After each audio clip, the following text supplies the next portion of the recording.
tunafanya mazoezi tukiwa na utayari wa kuwafanya muwe salama wakati wote.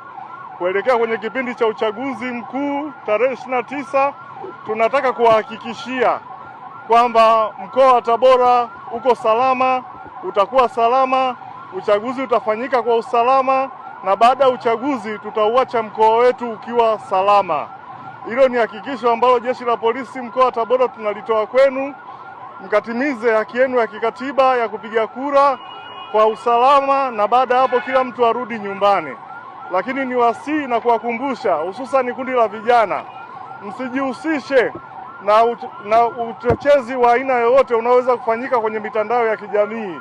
Hilo ni kosa la jinai na utachukuliwa hatua za kisheria endapo utabainika kufanya jambo hilo.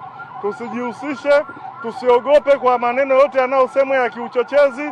Amani ipo ndani ya mkoa wetu wa Tabora na tunawahakikishia kwamba mkoa utaendelea kuwa salama. Kama mnavyotuona, tuko na utayari wa kutosha.